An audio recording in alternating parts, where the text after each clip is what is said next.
Joshua chapter 10. Now Adonizedek, king of Jerusalem, heard that Joshua had taken Ai and totally destroyed it, doing to Ai and its king as he had done to Jericho and its king, and that the people of Gibeon had made a treaty of peace with Israel and had become their allies. He and his people were very much alarmed at this, because Gibeon was an important city, like one of the royal cities. It was larger than Ai, and all its men were good fighters. So Adonizedek, king of Jerusalem, appealed to Hoham, king of Hebron, Piram, king of Jarmuth, Japhiah, king of Lachish, and Debir, king of Eglon. "Come up and help me attack Gibeon," he said, because it has made peace with Joshua and the Israelites. Then the 5 kings of the Amorites, the kings of Jerusalem, Hebron, Jarmuth, Lachish, and Eglon, joined forces. They moved up with all their troops and took up positions against Gibeon and attacked it. The Gibeonites then sent word to Joshua in the camp at Gilgal, "Do not abandon your servants. Come up to us quickly and save us. Help us, because all the Amorite kings from the hill country have joined forces against us." So Joshua marched up from Gilgal with his entire army, including all the best fighting men. The Lord said to Joshua, "Do not be afraid of them. I have given them into your hand. Not one of them will be able to withstand you." After an all-night march from Gilgal, Joshua took them by surprise. The Lord threw them into confusion before Israel, so Joshua and the Israelites defeated them completely at Gibeon. Israel pursued them all along the road going up to Beth-horon, and cut them down all the way to Azekah and Makkedah. As they fled before Israel on the road down from Beth-horon to Azekah, the Lord hurled large hailstones down on them, and more of them died from the hail than were killed by the swords of the Israelites. On the day the Lord gave the Amorites over to Israel, Joshua said to the Lord in the presence of Israel, "Sun, stand still over Gibeon, and you, moon, over the valley of Ajalon." So the sun stood still, and the moon stopped, till the nation avenged itself on its enemies, as it is written in the book of Jasher. The sun stopped in the middle of the sky and delayed going down about a full day. There has never been a day like it before or since, a day when the Lord listened to a human being. Surely the Lord was fighting for Israel. Then Joshua returned with all Israel to the camp at Gilgal. Now the 5 kings had fled and hidden in the cave at Makkedah. When Joshua was told that the 5 kings had been found hiding in the cave at Makkedah, he said, "Roll large rocks up to the mouth of the cave and post some men there to guard it. But don't stop. Pursue your enemies. Attack them from the rear, and don't let them reach their cities, for the Lord your God has given them into your hand." So Joshua and the Israelites defeated them completely, but a few survivors managed to reach their fortified cities. The whole army then returned safely to Joshua in the camp at Makkedah, and no one uttered a word against the Israelites. Joshua said, "Open the mouth of the cave and bring those 5 kings out to me." So they brought the 5 kings out of the cave, the kings of Jerusalem, Hebron, Jarmuth, Lachish, and Eglon. When they had brought these kings to Joshua, he summoned all the men of Israel and said to the army commanders who had come with him, "Come here, and put your feet on the necks of these kings." So they came forward and placed their feet on their necks. Joshua said to them, "Do not be afraid, do not be discouraged. Be strong and courageous. This is what the Lord will do to all the enemies you are going to fight." Then Joshua put the kings to death and exposed their bodies on 5 poles, and they were left hanging on the poles until evening. At sunset, Joshua gave the order, and they took them down from the poles and threw them into the cave where they had been hiding. At the mouth of the cave, they placed large rocks, which are there to this day. That day Joshua took Makkedah. He put the city and its king to the sword and totally destroyed everyone in it. He left no survivors, and he did to the king of Makkedah as he had done to the king of Jericho. Then Joshua and all Israel with him moved on from Makkedah to Libnah, and attacked it. The Lord also gave that city and its king into Israel's hand. The city and everyone in it Joshua put to the sword. He left no survivors there, and he did to its king as he had done to the king of Jericho. Then Joshua and all Israel with him moved on from Libnah to Lachish. He took up positions against it and attacked it. The Lord gave Lachish into Israel's hands, and Joshua took it on the second day. The city and everyone in it he put to the sword, just as he had done to Libnah. Meanwhile, Horam, king of Gezer, had come up to help Lachish, but Joshua defeated him and his army, until no survivors were left. Then Joshua and all Israel with him moved on from Lachish to Eglon. They took up positions against it and attacked it. They captured it that same day, and put it to the sword and totally destroyed everyone in it, just as they had done to Lachish. Then Joshua and all Israel with him went up from Eglon to Hebron, and attacked it. They took the city and put it to the sword together with its king, its villages, and everyone in it. They left no survivors. Just as at Eglon, they totally destroyed it, and everyone in it. Then Joshua and all Israel with him turned round and attacked Debir. They took the city, its king, and its villages, and put them to the sword. Everyone in it they totally destroyed. They left no survivors. They did to Debir and its king as they had done to Libnah and its king, and to Hebron. So Joshua subdued the whole region, including the hill country, the Negev, the western foothills, and the mountain slopes, together with all their kings. He left no survivors. He totally destroyed all who breathed, just as the Lord, the God of Israel, had commanded. Joshua subdued them from Kadesh Barnea to Gaza, and from the whole region of Goshen to Gibeon. All these kings and their lands Joshua conquered in one campaign, because the Lord, the God of Israel, fought for Israel. Then Joshua returned with all Israel to the camp at Gilgal. Joshua chapter 11. When Jabin, king of Hazor, heard of this, he sent word to Jobab, king of Madon, to the kings of Shimron and Akshaph, and to the northern kings who were in the mountains, in the Arabah south of Kinnereth, in the western foothills, and in Naphoth Dor on the west, to the Canaanites in the east and west, to the Amorites, Hittites, Perizzites, and Jebusites in the hill country, and to the Hivites below Hermon in the region of Mizpah. They came out with all their troops, and a large number of horses and chariots, a huge army, as numerous as the sand on the seashore. All these kings joined forces and made camp together at the waters of Merom to fight against Israel. The Lord said to Joshua, "Do not be afraid of them, because by this time tomorrow I will hand all of them, slain, over to Israel. You are to hamstring their horses and burn their chariots." So Joshua and his whole army came against them suddenly at the waters of Merom and attacked them, and the Lord gave them into the hand of Israel.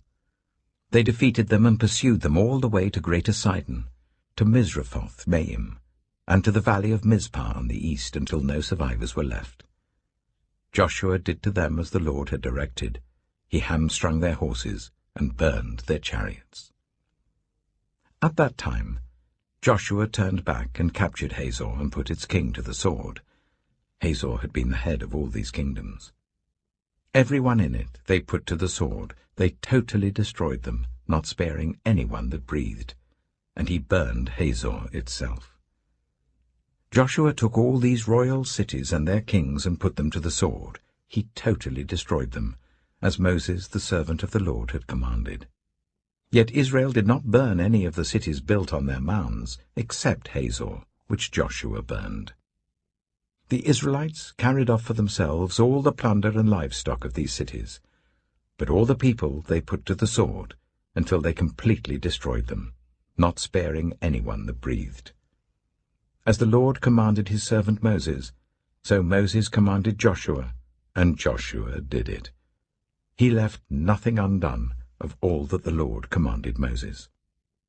So Joshua took this entire land, the hill country, all the Negev, the whole region of Goshen, the western foothills, the Arabah, and the mountains of Israel with their foothills, from Mount Halak, which rises towards Seir, to Baal Gad in the valley of Lebanon below Mount Hermon. He captured all their kings and put them to death. Joshua waged war against all these kings for a long time. Except for the Hivites living in Gibeon, not one city made a treaty of peace with the Israelites, who took them all in battle.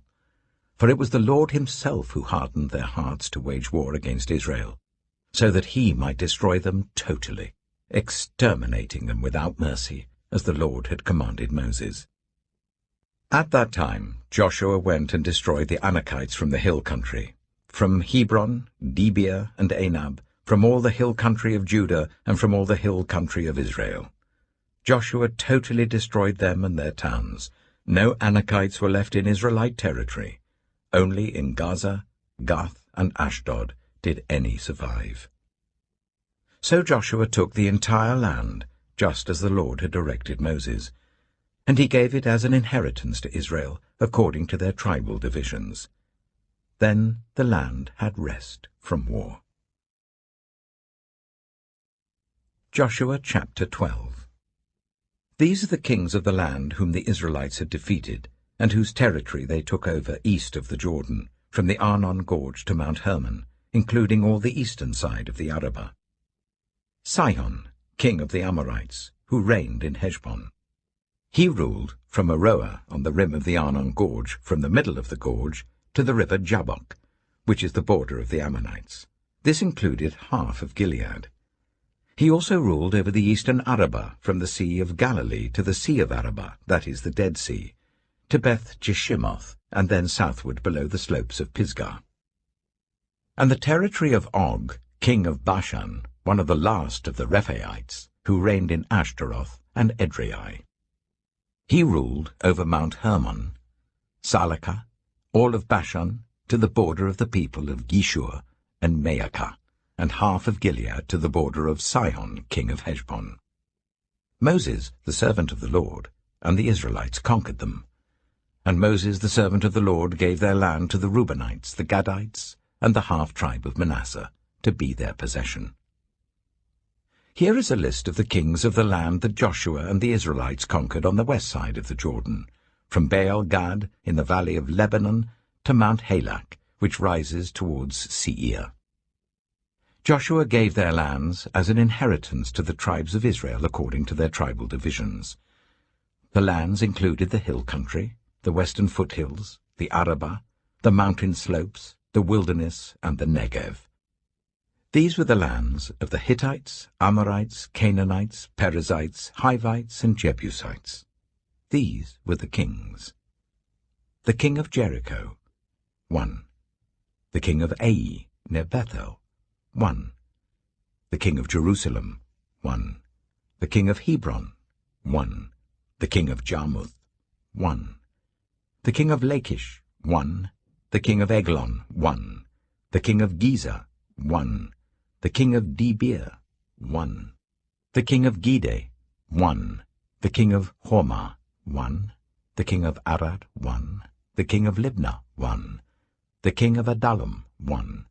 The king of Makkedah, 1. The king of Bethel, 1. The king of Tappuah, 1. The king of Hepher, 1. The king of Aphek, 1. The king of Lasharon, 1. The king of Madon, 1. The king of Hazor, 1. The king of Shimron-Meron, 1. The king of Akshaph, 1. The king of Teanach, 1. The king of Megiddo, 1. The king of Kedesh, 1. The king of Jokneam in Carmel, 1. The king of Dor in Naphoth Dor, 1. The king of Goyim in Gilgal, 1. The king of Tirzah, 1. 31 kings in all. Joshua chapter 13. When Joshua had grown old, the Lord said to him, "You are now very old, and there are still very large areas of land to be taken over. This is the land that remains, all the regions of the Philistines and Geshurites, from the river Shihor on the east of Egypt to the territory of Ekron in the north, all of it counted as Canaanite, though held by 5 Philistine rulers in Gaza, Ashdod, Ashkelon, Gath, and Ekron. The territory of the Avites on the south, all the land of the Canaanites, from Arah of the Sidonians, as far as Aphek and the border of the Amorites. The area of Byblos, and all Lebanon to the east, from Baal-Gad below Mount Hermon to Lebo Hamath. As for all the inhabitants of the mountain regions from Lebanon to Misrephoth-Maim, that is all the Sidonians, I myself will drive them out before the Israelites. Be sure to allocate this land to Israel for an inheritance as I have instructed you, and divide it as an inheritance among the 9 tribes and half of the tribe of Manasseh. The other half of Manasseh, the Reubenites and the Gadites, had received the inheritance that Moses had given them east of the Jordan, as he, the servant of the Lord, had assigned it to them. It extended from Aroer, on the rim of the Arnon Gorge, and from the town in the middle of the gorge, and included the whole plateau of Medeba as far as Dibon, and all the towns of Sihon, king of the Amorites, who ruled in Heshbon, out to the border of the Ammonites. It also included Gilead, the territory of the people of Geshur, and Maacah, all of Mount Hermon, and all Bashan, as far as Salakah. That is, the whole kingdom of Og in Bashan, who had reigned in Ashtaroth and Edrei. He was the last of the Rephaites. Moses had defeated them and taken over their land, but the Israelites did not drive out the people of Geshur and Maacah, so they continue to live among the Israelites to this day. But to the tribe of Levi he gave no inheritance, since the food offerings presented to the Lord, the God of Israel, are their inheritance as he promised them. This is what Moses had given to the tribe of Reuben according to its clans. The territory from Aroer on the rim of the Arnon Gorge, and from the town in the middle of the gorge, and the whole plateau past Medeba to Heshbon, and all its towns on the plateau, including Dibon, Bamoth Baal, Beth Baal Meon, Jahaz, Kedemoth, Mephaath, Kiriathaim, Sibmah, Zereth Shahar on the hill in the valley, Beth Peor, the slopes of Pisgah, and Beth Jeshimoth. All the towns on the plateau, and the entire realm of Sihon, king of the Amorites, who ruled at Heshbon. Moses had defeated him and the Midianite chiefs, Evi, Rechem, Zur, Hur, and Reba, princes allied with Sihon, who lived in that country. In addition to those slain in battle, the Israelites had put to the sword Balaam son of Beor, who practiced divination. The boundary of the Reubenites was the bank of the Jordan. These towns and their villages were the inheritance of the Reubenites according to their clans. This is what Moses had given to the tribe of Gad according to its clans. The territory of Jazer, all the towns of Gilead and half the Ammonite country, as far as Aroer near Rabbah, and from Heshbon to Ramath-Mizpah and Betonim, and from Mahanaim to the territory of Debir. And in the valley, Beth-Haram, Beth-Nimrah, Succoth, and Zaphon with the rest of the realm of Sihon, king of Heshbon, the east side of the Jordan, the territory up to the end of the Sea of Galilee. These towns and their villages were the inheritance of the Gadites according to their clans. This is what Moses had given to the half-tribe of Manasseh, that is, to half the family of the descendants of Manasseh according to its clans. The territory extending from Mahanaim and including all of Bashan, the entire realm of Og, king of Bashan, all the settlements of Jair in Bashan, 60 towns, half of Gilead and Ashtaroth and Edrei, the royal cities of Og in Bashan. This was for the descendants of Machir, son of Manasseh, for half of the sons of Machir, according to their clans. This is the inheritance Moses had given when he was in the plains of Moab, across the Jordan east of Jericho. But to the tribe of Levi, Moses had given no inheritance. The Lord, the God of Israel, is their inheritance, as he promised them. Joshua chapter 14. Now these are the areas the Israelites received as an inheritance in the land of Canaan, which Eleazar the priest, Joshua son of Nun, and the heads of the tribal clans of Israel allotted to them. Their inheritances were assigned by lot to the 9½ tribes, as the Lord had commanded through Moses. Moses had granted the 2½ tribes their inheritance east of the Jordan, but had not granted the Levites an inheritance among the rest, for Joseph's descendants had become 2 tribes, Manasseh and Ephraim.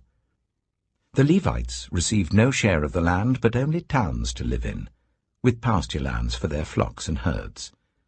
So the Israelites divided the land, just as the Lord had commanded Moses. Now the people of Judah approached Joshua at Gilgal, and Caleb, son of Jephunneh the Kenizzite, said to him, "You know what the Lord said to Moses, the man of God, at Kadesh-barnea about you and me. I was 40 years old when Moses, the servant of the Lord, sent me from Kadesh-barnea to explore the land, and I brought him back a report according to my convictions. But my fellow Israelites who went up with me made the hearts of the people sink. I, however, followed the Lord my God wholeheartedly. So on that day Moses swore to me, 'The land on which your feet have walked will be your inheritance, and that of your children forever, because you have followed the Lord my God wholeheartedly.'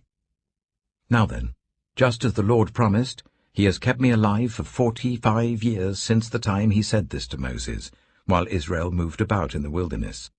So here I am today, 85 years old. I am still as strong today as the day Moses sent me out. I'm just as vigorous to go out to battle now as I was then.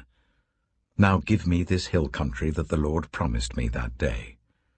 You yourself heard then that the Anakites were there, and their cities were large and fortified. But the Lord helping me, I will drive them out, just as he said." Then Joshua blessed Caleb, son of Jephunneh, and gave him Hebron as his inheritance.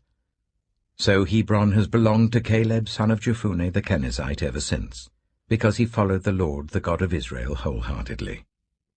Hebron used to be called Kiriath-arba, after Arba, who was the greatest man among the Anakites. Then the land had rest from war. Dear friends, do not be surprised at the fiery ordeal that has come on you to test you, as though something strange were happening to you. But rejoice, inasmuch as you participate in the sufferings of Christ, so that you may be overjoyed when his glory is revealed. If you're insulted because of the name of Christ, you are blessed, for the Spirit of glory and of God rests on you. If you suffer, it should not be as a murderer or thief or any other kind of criminal, or even as a meddler. However, if you suffer as a Christian, do not be ashamed, but praise God that you bear that name. For it is time for judgment to begin with God's household, and if it begins with us, what will the outcome be for those who do not obey the gospel of God? And if it is hard for the righteous to be saved, what will become of the ungodly and the sinner? So then, those who suffer according to God's will should commit themselves to their faithful Creator and continue to do good.